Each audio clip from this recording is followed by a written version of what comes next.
Soon they arrived to the new department. Lael parked the car near the entrance and got off the car, followed by Ace. They didn't exchange more words since then. Lael was intrigued by what Ace said, though, but he waited for him to tell him the truth.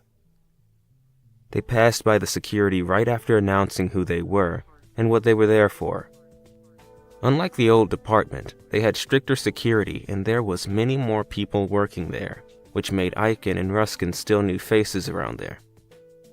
One of the securities from the building made a face while looking at Ace's nose. "What happened, kid?" He asked after greeting them while pointing to his nose. Ace sighed and shrugged his arms. Lael noticed he wasn't amused. None of your business, I believe. The security officer nodded and let them go in after checking that everything was right. They got in the elevator and went to the second floor. After Lael gathered some paperwork from their new office, he pointed his chin towards a room that was in the end of the hall. "We'll meet the couple there." When they got in there, a couple was gazing to the floor with a lost countenance. They looked up when Ace and Lael arrived. The man looked like he was in his 30s. He was bald and was wearing a gray jumper and jeans. He had a tattoo on his neck and many piercings on his ears and face. The woman, around his age as well, had exaggerated makeup that had already been blurred. Her hair was a dark brown cut short and she was wearing tight black jeans with a dark gray tank top and a black jacket. She had some tattoos on her arms. "Good afternoon. I'm Detective Aiken, and this is Detective Ruskin." Lael shook their hand. Ace imitated him. They sat in the chairs in front of them. The couple muttered a quick good afternoon and looked with curiosity. "I'm Nathan Green. This is Gabriela Teller." Nathan looked at Ace. "Are you really a detective? Aren't you a little bit too young?" Lael looked at Ace, who smiled gently. Looks can be deceiving. But yes, I am. For quite a while, actually. Lael was surprised by his sudden politeness. Well, I guess at least you know how to act properly sometimes. Lael looked towards the couple. I hope you don't mind that I ask you some questions about the murder case. I can usually gain the empathy of people through that voice of his and his youngness. Whether he'd interview criminals or victims, he could adapt his behavior to the person, but still had smoothness in his voice that made people defenseless and make them answer to the questions. "Just like a psychopath," Julian once joked. No, it's fine. Gabriela said while blushing a bit. Lael also had that effect on women. All right, then. He looked to Ace, waiting the sign that he was ready to write the important facts.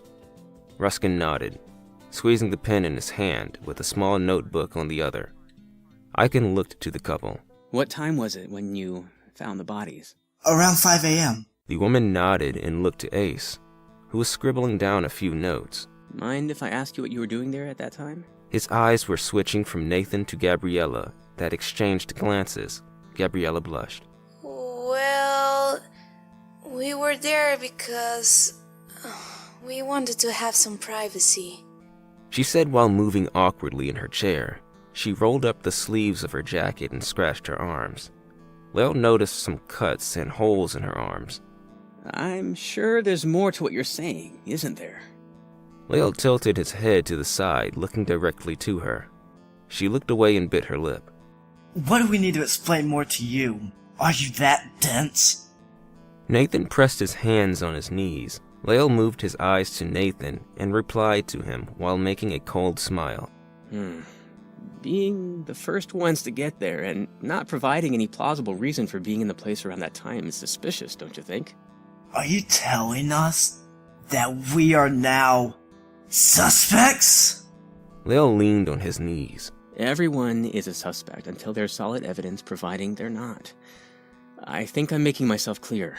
He made a tiny smile that was meant to affable, but ended up to look threatening. The man sighed and clenched his fists. Ace looked up for a second and smirked. "Around 4 a.m., we paid a visit to a friend that got us some cocaine. Nathan stared at Lael with a guilty expression. After that, we wanted to find a place nearby so we could consume it. We found ourselves wandering through that place when we stumbled on them." Aiken nodded. Well, why didn't you go home instead of wandering around the streets in order to find a place to use? Ace suddenly spoke, tilting his head to the side. Nathan got caught off guard.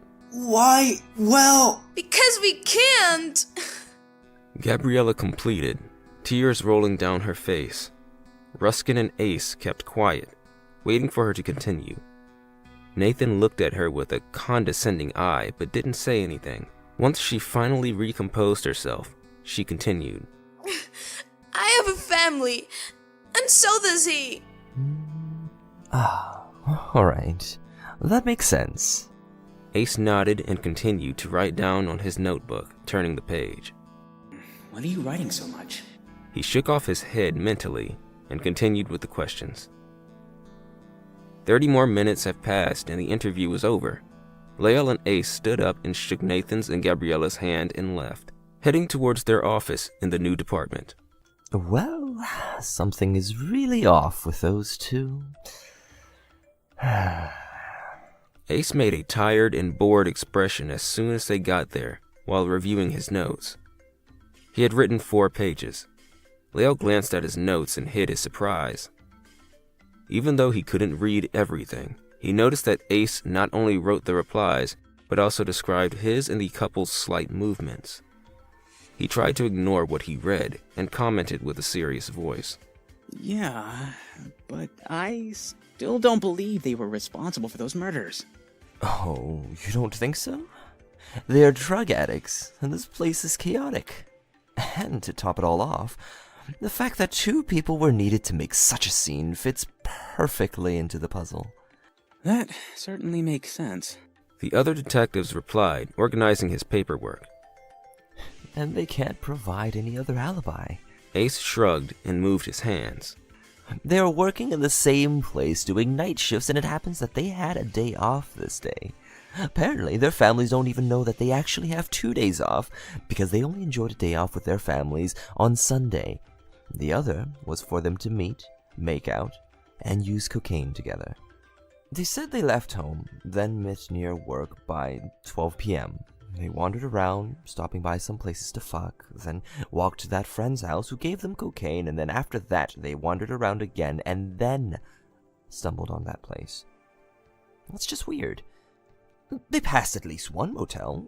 They could just go to the motel, to use and fuck instead of walking around. But after all, it wouldn't be the first time, and unfortunately, most of the motels around here have very poor security.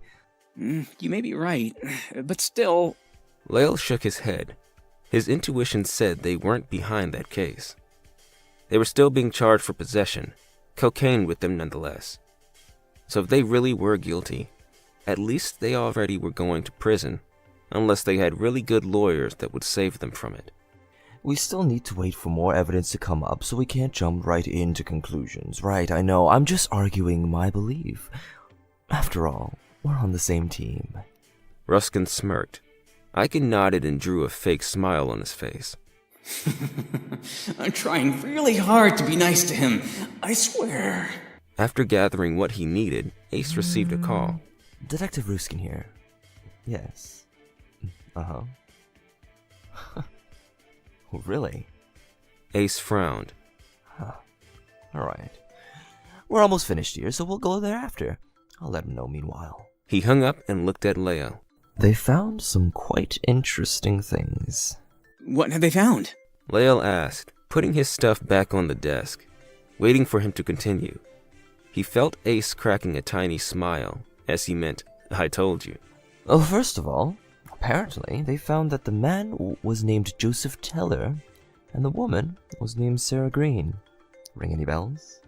Both last names coincide with this couple's last names. Yeah, they were his fiancée and her husband. But wait, there's more! They also found Nathan's and Gabriela's DNA there. But wouldn't that be expected? After all, they found the place. True, but they found their DNA in some of the tools that were used to torture and mutilate the bodies instead. Lael gasped.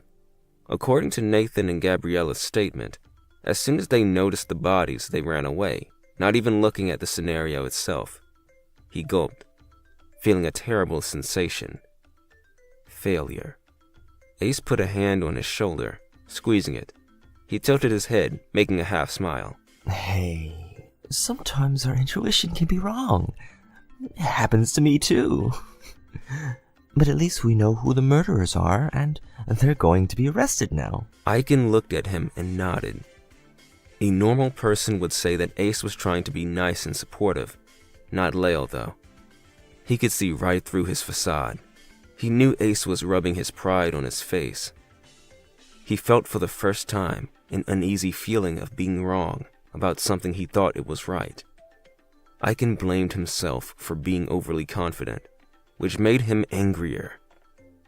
He wouldn't show it to Ace because that would make him happy. Besides, I might be wrong about this, but I'm pretty sure I'm not wrong about something being off in our team. Hell, in our whole department. He nodded mentally. He couldn't completely trust them since he found out he had been in a coma, which made him lose his memories, mostly because the story they told them didn't feel right to him. At least his guts and dreams told him so. He started to be wary of them even more since the Ace appeared and since he heard about an Edith. Lael sighed and picked up his things again, not replying to Ace. He halted for a second. What if I'm actually wrong again? What if I'm just being paranoid? I'm ready! Shall we go? Ace asked, rescuing Lael from his deep thoughts. He was waiting for his approval right in front of him. Lael nodded and then frowned, remembering what he told before. Wait. You told me that when I got here, I would know the truth. I don't get it. Ace's expression brightened up. Aha! Well, what didn't you understand? He's playing games with me. What do you mean? I don't know any truth but the fact that that couple actually... Yes? Ace asked, pretending not to follow what Lael was trying to say. Aiken shut his mouth. The truth? Is he telling me that the truth is that the couple was actually behind the murder? No. He's telling me that the truth is that I'm wrong. That I fail. That my intuition isn't always right. Is that it? But how did he know that this would be the outcome? Forget I asked. Lael said and moved towards the exit of their new office. He felt beaten up by a guy younger than him. He felt despair and sadness. He couldn't describe himself more than a sore loser. He was used to being almost always right. And when he wasn't, he could tell that it was due to something he overlooked. In any case, every time he relied on his guts, he knew that he was right. Or at least I thought I knew. He had mixed feelings. A part of him wanted to believe that this kid was wrong, but there was evidence that it was not. But another admitted defeat and felt stupid by feeling angry. Huh. Okay. Ace shrugged and followed him. I just thought you wanted to know about Edath, but never mind. Lael stopped and looked at him. He was unclear he was hearing it right. After all, it was a weird name. What?